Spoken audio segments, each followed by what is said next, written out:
Hello, today's our topic is animal kingdom. ये वाला जो चैप्टर है ये आपका 4th चैप्टर है एनसीईआरटी में। एंड इस चैप्टर में हम लोग पढ़ते हैं बहुत सारे तरह के अलग अलग जानवरों के बारे में, उनका क्लासिफिकेशन कैसे किया गया, किस बेसिस पे किया गया, उनको अलग अलग किंगडम्स में या फाइलम्स में क्यों डाला गया, ये सारी चीजें अपन लोग पढ़ते हैं इस पर्टिकुलर चैप्टर में। तो शुरुआत करते हैं। देखिए, ये पर्टिकुलर चैप्टर जो है उसमें एक शब्द बहुत अहम है जिसका नाम है टेक्सोनॉमी। टेक्सोनॉमी क्या होता है? हम लोगों ने कुछ और वर्ड्स भी सुने होंगे अपार्ट फ्रॉम टेक्सोनॉमी, और वो जो दो वर्ड्स है they are nomenclature and classification. Classification से हम क्या समझते हैं? क्लासिफिकेशन का मतलब क्या होता है, क्लासिफाई करने का मतलब क्या होता है? देखिए, अगर हमारे पास n नंबर ऑफ चीजें हैं तो हम उन n नंबर ऑफ चीजों को कुछ सर्टेन बेसिस पे क्लासिफाई करके उन्हें अलग अलग सेग्रीगेट करते हैं, तो उसी चीज को हम लोग बोलते हैं क्लासिफिकेशन। ऐसे दुनिया में अगर हम लोग वर्ल्ड वाइड देखेंगे तो हम लोगों को n नंबर ऑफ स्पीशीज मिलेंगी एनिमल्स की। उन सारी एनिमल्स की स्पीशीज की प्रॉपर्टीज को देखकर, अलग अलग स्पीशीज की प्रॉपर्टीज को देखकर हम लोगों ने उन्हें सेग्रीगेट किया, और उन्हें सेग्रीगेट करने के बाद जब हम लोगों ने उनकी ग्रुप बनाए तो उसी ग्रुप को के फॉर्मेशन को हम लोग जो बुलाते हैं दैट इज क्लासिफिकेशन। अब नॉमेनक्लेचर क्या हो गया? जब आप ग्रुप्स को सेग्रीगेट कर रहे हो, एनिमल को देख रहे हो, उसकी प्रॉपर्टी देख रहे हो, तो आप यकीनन उस एनिमल का या प्लांट का या किसी भी पर्टिकुलर स्पीशीज का नाम रखेंगे। तो नाम रखने की जो प्रक्रिया होती है बायोलॉजी में, हम लोग उसको बुलाते हैं नॉमेनक्लेचर। तो नेमिंग हो गया आपका नॉमेनक्लेचर, और क्लासिफिकेशन मतलब हो गया जब आप लोगों ने किसी भी जानवर को उसकी प्रॉपर्टी की बेसिस पे किसी पर्टिकुलर ग्रुप में रखा, तो उसका मतलब हो गया अपना क्लासिफिकेशन।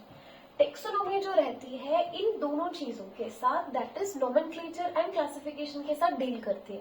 अब ये जो टेक्सोनॉमी है, अगर आप लोग इसके दोनों वर्ड्स को तोड़े तो टेक्सो एंड नॉमी, इसमें ये जो टेक्सो है उसको अपन लोग टेक्सिस भी बुलाते हैं। टेक्सिस का मतलब होता है अरेंजमेंट, और दूसरा होता है आपका नोमिया। नोमिया का मतलब होता है डिस्ट्रीब्यूशन।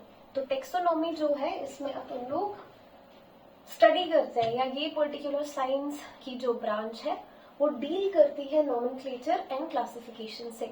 साथ साथ ये एक और चीज के साथ डील करती है, वो ये रहता है कि जब अपन लोग नोमेनक्लेचर और क्लासिफिकेशन करेंगे तो उसके कुछ बेसिस होते हैं, कुछ प्रिंसिपल्स होते हैं। तो आपका जो टेक्सोनॉमी है ये नोमेनक्लेचर और क्लासिफिकेशन के भी प्रिंसिपल्स भी देता है। It provide principle for classification and nomenclature. अब आपका ये जो शब्द टेक्सोनॉमी है, इन्हें देने वाले जो सर थे उनका नाम था कॉन्डोले, डी कॉन्डोले, जिन्होंने टेक्सोनॉमी शब्द दिया। अब एनिमल किंगडम की शुरुआत हम लोग टेक्सोनॉमी से तो कर चुके, इसके बाद हम लोग देखते हैं आखिर एनिमल किंगडम में कौन कौन से पर्टिकुलर फाइला है। एनिमल किंगडम के इम्पोर्टेंट फाइला जिनके बारे में एनसीईआरटीज में है या जिनको हम लोगों को पढ़ना है, वो सारे के सारे यहाँ पे लिखे हुए हैं।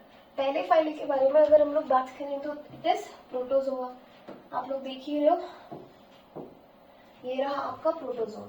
इस पर्टिकुलर ग्रुप में जो एनिमल्स आते हैं उनमें से अमीबा है, पैरामीशियम है। दूसरा रहता है आपका पॉरीफेरा, उसमें आते हैं आपके बेसिक स्पॉन्जेस। स्पॉन्जेस जैसे कि साइकॉन, ल्यूकोसोलेनिया,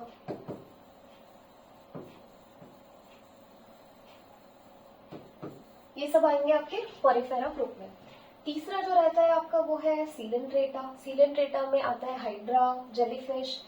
ये जेलीफिश है जिसको आप लोग ऑरेलिया नाम से भी जानते हैं। जेलीफिश एक तरह की फॉल्स फिश होती है, ये ट्रू फिश नहीं है। अगला है आप लोगों का टीनोफोरा। टीनोफोरा के एग्जाम्पल्स में आ जाएंगे टीनो, प्लाना और फ्यूरोब्रेकिया।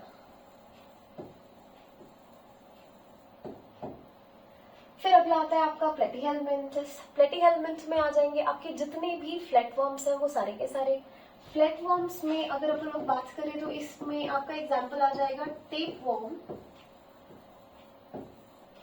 अगला जो है इसका नाम है एस्केलमेंथस। इसे हम लोग दूसरे नामों से भी जानते हैं जिसको अपन लोग बुलाते हैं नेमीहेल्मिन्थ। इस पर्टिकुलर ग्रुप में जो वॉर्म्स आते हैं वो राउंड इन शेप रहते हैं, इनकी बॉडी थोड़ी राउंड सी रहती है। और इसके एग्जाम्पल में आ जाएगा आपका एस्केरीज। इस पर्टिकुलर ग्रुप के जो भी आपके एनिमल्स हैं वो लगभग पैरासाइट्स ही होते हैं। कुछ हम लोगों को इंडिपेंडेंट भी दिखेंगे, पर most of them are oftenly parasites. अगला वाला जो है that is Annelida. Annelida group के जो एग्जाम्पल है दैट इज अर्थवॉर्म। इसको आप सभी ने देखा ही होगा कभी ना कभी। फिर आता है आपका ऑर्थोपोडा। इस ग्रुप में आप लोगों को जितने भी इंसेक्ट्स हैं जैसे कि हनी बी हो गया, दूसरे भी और इंसेक्ट्स हो गए, वो सब हम लोगों को इस पर्टिकुलर ग्रुप में नजर आएंगे। अगला जो है वो है मोलस्का। मोलस्का में आप लोगों को यूनियो, पाइला, स्नेल्स ये सब देखने को मिलते हैं। बेसिकली ऐसे जानवरों की बॉडी थोड़ी सी सॉफ्ट होती है और इनके कवरिंग पे आप लोगों को कई बार एक कैल्केरियस शेल देखने को मिलती है। फिर उसके बाद अगले जो जानवर हैं उनमें आता है आपका अगले जो फाइलम्स में इकाइनोडर्मेटा। इकाइनोडर्मेटा के एग्जांपल्स में आ जाएगा आपका स्टारफिश, जो कि एक फॉल्स फिश है जैसे कि हम लोगों की जेलीफिश थी। फिर उसके बाद अगला आ जाता है आपका हेमिकॉर्डेटा।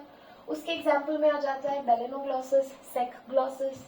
फिर आता है आपका कॉर्डेटा। कॉर्डेटा ग्रुप वो पर्टिकुलर ग्रुप है जिसमें हम लोग भी होते हैं।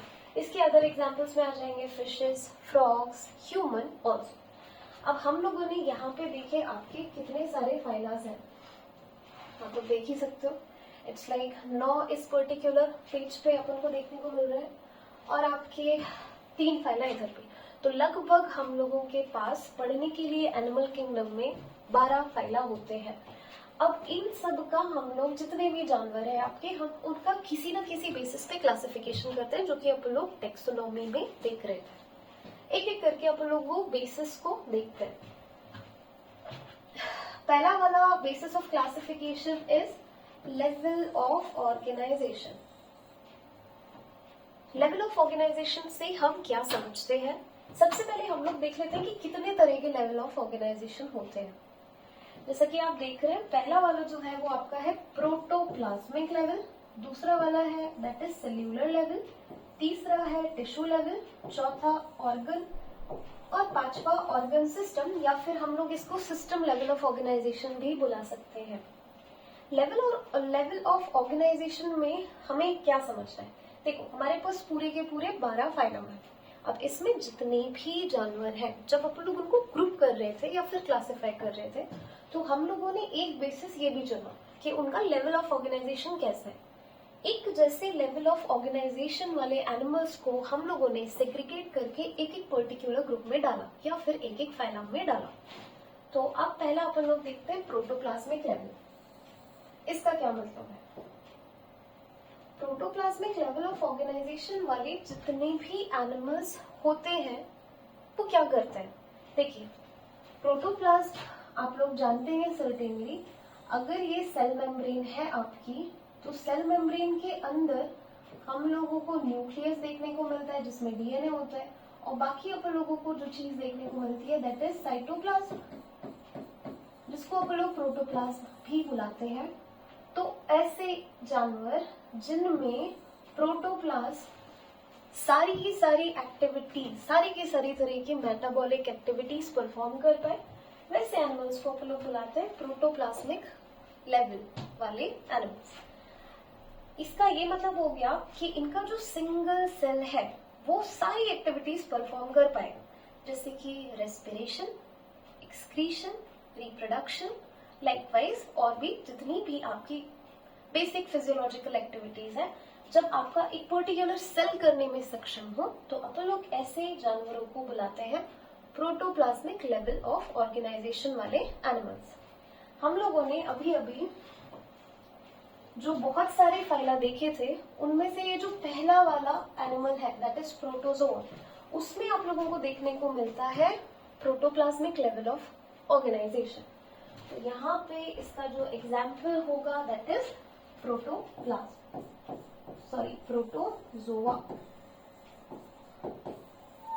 ये हो गया एग्जाम्पल। अब दूसरा देखते हैं सेल्यूलर लेवल ऑफ ऑर्गेनाइजेशन। जैसे कि आप लोगों ने देखा कि प्रोटोप्लाज्मिक लेवल में single cell can do multiple activities. जब आपके बहुत सारे सेल्स मिले। और ये जो सारे सेल्स हैं उनमें से कुछ सेल्स रेस्पिरेशन, कुछ एक्सक्रीशन, कुछ अदर मेटाबॉलिक एक्टिविटी परफॉर्म कर रही है। तो उस तरह के लेवल ऑफ ऑर्गेनाइजेशन को अपन लोग बुलाते हैं सेल्यूलर लेवल ऑफ ऑर्गेनाइजेशन। अगला जो आपका है that is tissue level of organisation. Tissue level of organisation से पहले अपन लोग ये जान लेते हैं कि आखिर सेल्यूलर लेवल ऑफ ऑर्गेनाइजेशन का एग्जाम्पल क्या है। तो सेल्यूलर लेवल ऑफ ऑर्गेनाइजेशन के एग्जाम्पल्स में जो आते हैं वो रहते हैं आपके स्पॉन्जेस। स्पॉन्जेस किस फाइलम से बिलोंग करते हैं? तो दे बिलोंग टू पोरीफेरा। ये पोरीफेरा ग्रुप से बिलोंग करते हैं। फिर अगर हम अगला देखें टिश्यू लेवल ऑफ ऑर्गेनाइजेशन, तो आप लोग टिश्यू से क्या समझते हैं? हम सब ने लगभग 6th क्लास से टिश्यू की डेफिनेशन पढ़ी। एंड टिश्यू की डेफिनेशन हमें क्या बताती है? जब बहुत सारे सेल इकट्ठे होके एक तरह की एक्टिविटी परफॉर्म करें तो हम लोग उस चीज को बुलाते हैं टिश्यू लेवल। तो टिश्यू लेवल में क्या होगा? आपके 5 सेल्स मिलके एक काम कर रहे हैं जिसको अपन लोग एक्सक्रीशन बुला रहे हैं, दूसरे 5 सेल्स कुछ और काम कर रहे हैं, तो इनकी बॉडी में नंबर ऑफ सेल्स का अमाउंट बढ़ जाएगा। अब ये जो पर्टिकुलर लेवल ऑफ ऑर्गेनाइजेशन है इनमें सर्टेन अलग अलग ग्रुप के सेल्स जो है वो अलग अलग तरह की एक्टिविटी परफॉर्म करते हैं, physiological activity. Tissue level of organisation हम लोगों को देखने को मिलता है सीलेंट्रेटा एंड टिनोफोरा। अगला जो आपका है that is organ level of organisation. Organ level में क्या होगा? इन्हीं टिश्यूज को आगे जाके ऑर्गन बनाना है। जैसे एक्सक्रीशन करने के लिए हमारे पास सेल्स नहीं होते, we use to excrete through kidney. पूरा के पूरा हमारा एक एक्सक्रीटरी सिस्टम है जिससे हम लोग क्या करते हैं? एक्सक्रीशन। तो जब ये सेल्स जो होंगे ये आगे जाके तब्दील होके एक्सक्रीशन के लिए एक ऑर्गन को डेवलप करेंगे, तो वो फॉर्म करेगा आपका ऑर्गन लेवल ऑफ ऑर्गेनाइजेशन। तो इस ऑर्गन लेवल ऑफ ऑर्गेनाइजेशन में अपन लोगों को जो एग्जांपल्स देखने को मिलते हैं वो हो जाएंगे आपके प्लेटीहेल्मिन्थ। अगला वाला जो है आपका that is organ system. Organ system में क्या हो जाएगा? जैसे कि मैंने बोला एक्सक्रीटरी सिस्टम, एक्सक्रीशन करने के लिए हमारे पास एक पूरा ऑर्गन सिस्टम डेवलप्ड है। अब उस एक्सक्रीटरी सिस्टम में हमारे पास क्या क्या चीजें हैं? अगर हम हमारे एक्सक्रीटरी सिस्टम के बारे में बात करें तो हमारे पास किडनी हो गई, फिर आपका यूरेटर हो गया, फिर आपका यूरिनरी ब्लेडर हो गया, आपका यूरेथ्रा हो गया। तो हम लोग देख रहे हैं कि हमारे पास एक ऑर्गन सिस्टम डेवलप्ड है। इस तरह के जो भी एनिमल्स होते हैं जिनके पास प्रॉपर एक सिस्टम डेवलप हो जाता है एक पर्टिकुलर फिजियोलॉजिकल एक्टिविटी परफॉर्म करने के लिए, उसको अपन लोग बुलाएंगे organ system level of organisation. ये हम लोगों को देखने को मिलेगा एस्केलमिन्थ ग्रुप में। तो एक बार और हम लोग पीछे जाके अलग अलग फाइला को देख लेते हैं। प्रोटोजोआ, इसमें अपन लोगों ने ऑर्गेनाइजेशन सिस्टम देखा सेल्यूलर या प्रोटोप्लाज्मिक। दूसरा था आपका पोरीफेरा, इसमें अपन लोगों ने क्या चीज देखी? यहाँ पे हम लोगों ने जो देखा उसका नाम आप लोग देख लो दोबारा, इट इज सेल्यूलर लेवल। ठीक है। प्रोटोप्लाज्मिक का दूसरा नाम जो है दैट इज एसेल्यूलर या फिर प्रोटोप्लाज्मिक। फिर उसके बाद जो हमने देखा था वो था आपका टिश्यू लेवल। टिश्यू लेवल में जो थे हमारे पास वो थे सीलेंट्रेटा एंड टिनोफोरा। ये रहे आपके दोनों सीलेंट्रेटा एंड टिनोफोरा। फिर उसके बाद प्लेटीहेल्मिन्थ में हम लोगों ने क्या चीज देखी?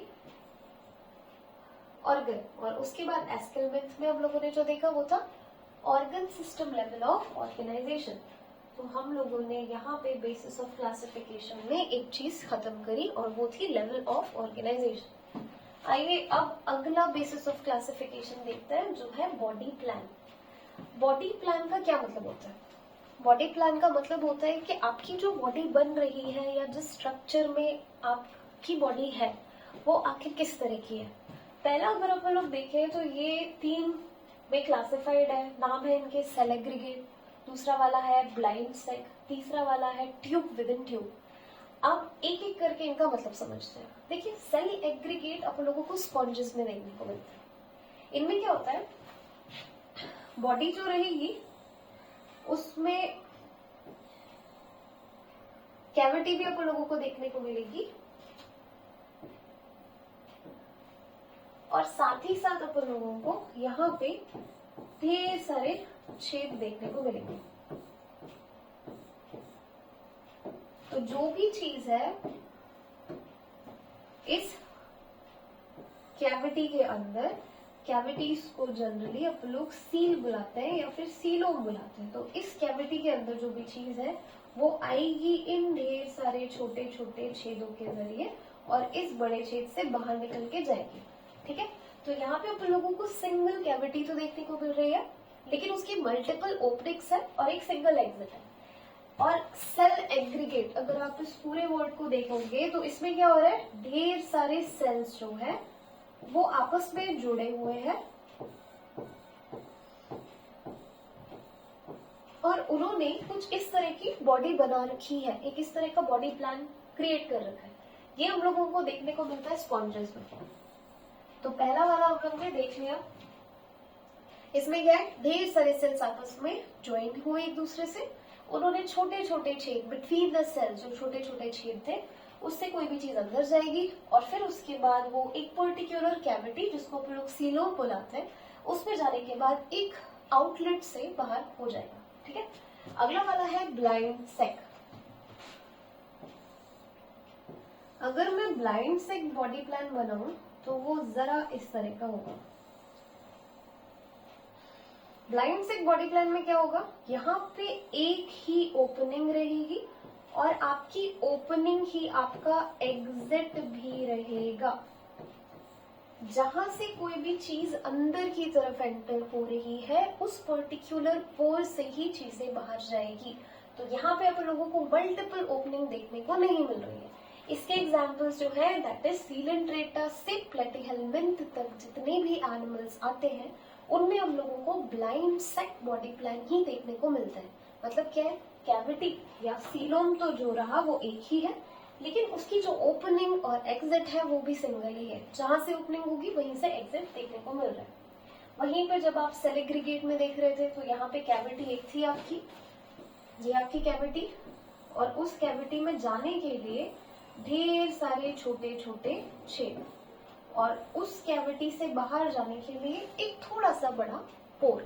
ठीक है, अब अगला आप लोग देखेंगे tube within tube. Tube within tube को अगर मैं यहाँ पे ड्रॉ करूं, तो ट्यूब विद इन ट्यूब क्या हो जाएगा कि ये आपकी बॉडी वॉल रही और बॉडी वॉल के अंदर एक और कैनाल रही।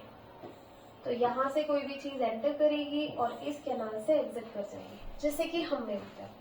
हम में हमारी आउटर बॉडी वॉल जो है दैट कंटेन योर स्किन या आपका स्केलेटल सिस्टम, वो हो गया आपका बॉडी वॉल। ये वाली चीज बाहर वाली होगी बॉडी वॉल, और हमारी जो अंदर वाली ट्यूब है ये हो गया आपका गट, या फिर इसको आप लोग बोल लीजिए एलिमेंट्री कैनाल।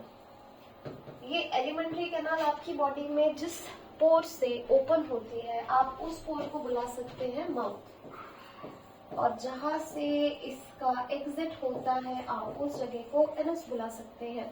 तो हम लोगों ने 3 तरह के बॉडी प्लान्स को यहाँ पे पढ़ा। पहला वाला था आपका सेल एग्रीगेट जो आपको देखने को मिलता है स्पॉन्जेस में। दूसरा वाला था आपका ब्लाइंड सैक बॉडी प्लान जो आप लोगों को सीलेंट्रेटा और प्लेटिहेल्मिंथ में देखने को मिलता है। तीसरा वाला था अपना ट्यूब विद इन ट्यूब जो कि आप लोगों को एस्केलमेंथ के आगे जितने भी है, ऑनवर्ड्स का मतलब क्या होता है, जितने भी, एस्केलमेंथ के आगे क्या क्या हो जाएगा आपका, आप उसको दोबारा देख भी सकते हैं। देखिए aschelminthes, annelida, arthropoda, mollusca, echinodermata, hemichordata and chordata, ये जितने भी हैं इन सब में आप लोगों को tube within tube body plan देखने को मिलेगा। बेसिस ऑफ क्लासिफिकेशन में पहला जो अपन ने देखना था that is level of organisation अपन खत्म कर चुके हैं। दूसरा हम लोगों ने जो चीज खत्म की है वो है बॉडी प्लान। अब तीसरा अपन लोगों को ब्लड सर्कुलेशन देखना है। What is blood circulation?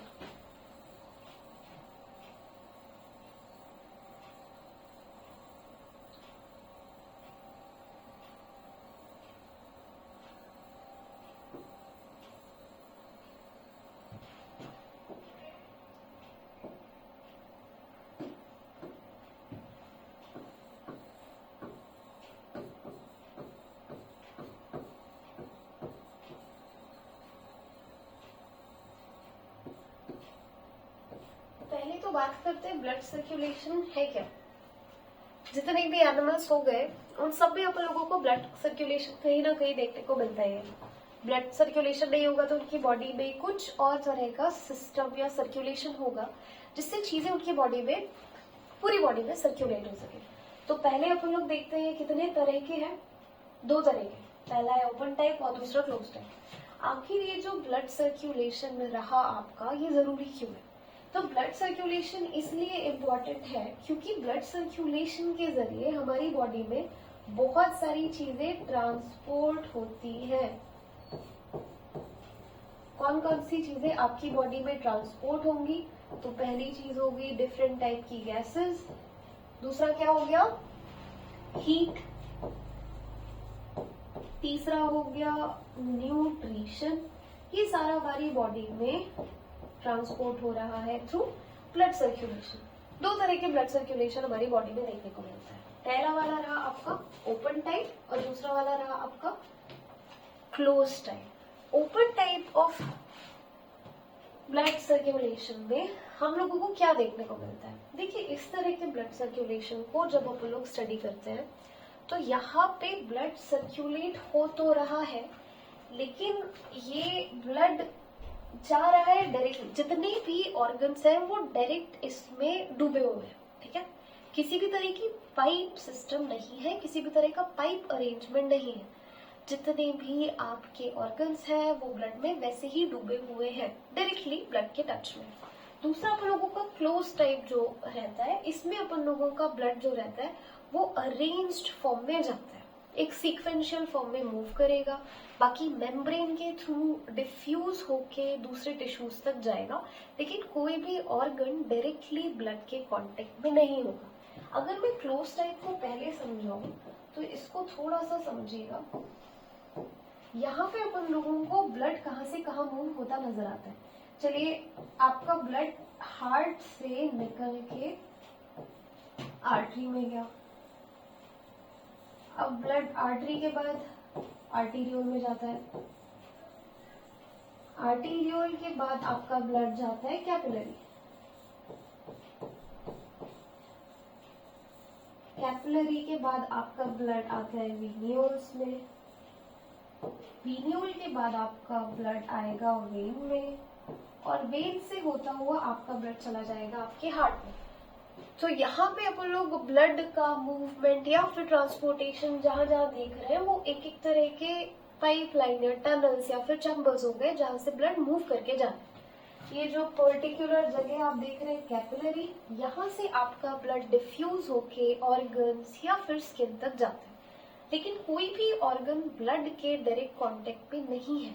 ये रहा आपका क्लोज टाइप का एग्जाम्पल, जिसमें एग्जाम्पल्स में आ जाएंगे आपके एनेलिडा, सिफेलोपोडा। ये जो सिफेलोपोड ग्रुप्स है ये मोलस्का का पार्ट है, ये मोलस्का का सब फाइलम है। और आपके वर्टिब्रेट, वर्टिब्रेट के ग्रुप में हम भी आते हैं। तो क्लोज टाइप क्या हो गया? जब ब्लड ट्रेवल कर रहा है या ट्रांसपोर्ट हो रहा है थ्रू सिस्टमैटिक अरेंजमेंट ऑफ, आप बोल लीजिए ब्लड वेसल्स, उनके थ्रू अगर ब्लड जा रहा है तो हम लोग उसको बोलेंगे close type of blood circulation. Open type में हम लोगों को जो चीज देखने को मिलती है, अब आप समझिएगा।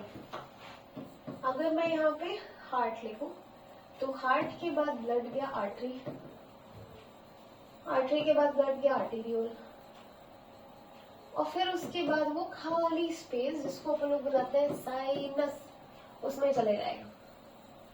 फिर उसके बाद इस साइनस के होते हुए वो वीन्यूल्स में जाएगा, फिर उसके बाद वो वेन्स में जाएगा, और फिर वो वापस हार्ट में जाएगा। लेकिन जब ब्लड साइनस में रहेगा तो उस वक्त वो ऑर्गन के डायरेक्ट कांटेक्ट में होगा। तो हम लोगों ने 3 तरह के बेसिस ऑफ क्लासिफिकेशन, वो तीनों तरह के बेसिस ऑफ क्लासिफिकेशन में हम लोगों ने अलग अलग जगह पे देखा कि अलग अलग एग्जाम्पल्स क्या थे। अब अगला जो अपन लोगों का बेसिस ऑफ क्लासिफिकेशन है वो है सिमेट्री के बेसिस पे। सिमेट्री का हिंदी मतलब लगभग सबको पता है। सिमेट्री 3 तरह की होती है एनिमल्स में, पहला एसिमेट्री, दूसरा रेडियल सिमेट्री और तीसरा बाइलेटरल सिमेट्री। अब सिमेट्री में पहला वाला अगर हम लोग समझे दैट इज एसिमेट्री, तो इसको समझना, सिमेट्री जब अपन लोग किसी भी चीज को दो हिस्सों में काट रहे हैं या बांट रहे हैं, टू इक्वल हाफ्स में बांट रहे हैं, तो जब मान लीजिए कोई स्ट्रक्चर कुछ इस तरह का होगा जैसे कि अमीबा होता है, मैं इसे इस लाइन से काटूं, इस या इस किसी भी प्लेन से काटने पे अमीबा कभी भी दो बराबर हिस्सों में नहीं कट सकता, दो इक्वल हाफ्स में ये चीज कभी नहीं कट सकती। तो इस तरह की सिमेट्री को ही अपन लोग एसिमेट्री बुलाते हैं, और ये अपन लोगों को अगेन स्पॉन्जेस यानी आपका पॉरीफेरा ग्रुप में देखने को मिलेगा।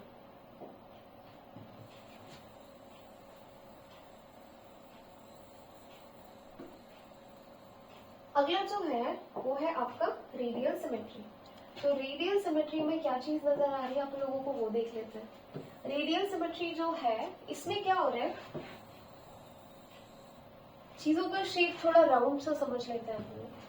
अब मैं इसको इस प्लेन से काटूं या इस एक्सेस से काटूं, यहाँ से काटूं, यहाँ से काटूं या यहाँ से काटूं, ये दो इक्वल हाफ्स में डिवाइड होगा। तो इस तरह की सिमेट्री में जब आप लोग किसी भी एनिमल को किसी भी प्लेन के अलोंग काटे और उसकी बॉडी जब दो इक्वल हाफ्स में डिवाइड होती है तो हम लोग उसे बुलाते हैं रेडियल सिमेट्री। इसके जो एग्जांपल्स है दैट इज सीलेंट्रेटा एंड टिलोफोरा। यहाँ पे अपन लोगों को बॉडी एकदम बराबर दो हिस्सों में देखने को मिल रही है। कई बार अपन लोगों को इकाइनोडर्मेटा में भी इस तरह की सिमेट्री देखने को मिलती है। तो एक एग्जांपल अपन इकाइनोडर्मेटा भी देख लेते हैं भाई। अगला जो है तुम्हारा वो है बाइलेटरल सिमेट्री। तो बाइलेटरल सिमेट्री कैसी हो जाएगी, हम ह्यूमन के ऊपर आप लागू कर लीजिए इसको। अगर आपको ह्यूमंस को दो बराबर हिस्सों में काटना है तो हम लोगों को इस प्लेन के थ्रू उन्हें काटना होगा, ठीक है। जब आप एक बॉडी को दो इक्वल हाफ में काट सके थ्रू एनी सिंगल प्लेन, सिर्फ एक ही प्लेन से काट सके, तब अपन लोग उसे बुलाएंगे बाइलेटरल सिमेट्री।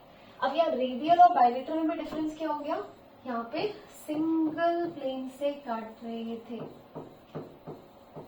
और यहाँ पे आप एनी प्लेन से दो इक्वल हाफ में काट सकते हो।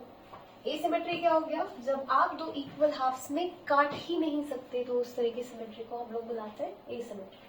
अब एक बार जो भी हम लोगों ने पढ़ा उसको रिवाइज करते हैं और इस लेक्चर को यही खत्म करते हैं। देखिए, एनिमल किंगडम की शुरुआत हमने की, हम लोगों ने टेक्सोनॉमी शब्द को समझा। टेक्सोनॉमी का मतलब क्या रहा हमारे लिए, एक ब्रांच ऑफ साइंस जो डील कर रही है नॉमेनक्लेचर, क्लासिफिकेशन या फिर उसकी डील करने के लिए जो उसके लिए प्रिंसिपल्स बने उस सब से। दूसरा, हम लोगों ने अलग अलग फाइलम्स को या फाइला को देखा, उनके कुछ एग्जाम्पल्स भी हम लोगों ने यहाँ पे देखे। ये जो आपका इंसेक्ट ग्रुप है दैट इज आपका ऑर्थोपोडा, ये एनिमल किंगडम का सबसे बड़ा फाइला है, लार्जेस्ट फाइला। फिर उसके बाद हम लोगों ने बेसिस ऑफ क्लासिफिकेशन देखे कि जब आपके पास सैकड़ों एनिमल्स हैं तो आप उनको क्लासिफाई किस बेसिस पे करोगे। हम लोगों ने देखा लेवल ऑफ ऑर्गेनाइजेशन, जिसमें हम लोगों ने protoplasmic, cellular, tissue level, organ level and organ system level के बारे में बातचीत की। फिर हम लोगों ने पढ़ा अबाउट बॉडी प्लान्स, जो कि हम लोगों के पास थे तीन तरह के, cell aggregate, blind sac and tube within tube. फिर हम लोगों ने पढ़ा ब्लड सर्कुलेशन को, जो कि ओपन एंड क्लोज टाइप का होता है। फिर हम लोगों ने जो पढ़ा दैट इज अवर सिमेट्री, कितनी तरह की सिमेट्री होती है, किस किस तरह की होती है, प्लेन्स कैसे होते हैं, आप किस तरह से डिवाइड कर सकते हो। तो यहाँ पे हम वाइंड अप करते हैं हमारे एनिमल किंगडम के लेक्चर को। Thank you.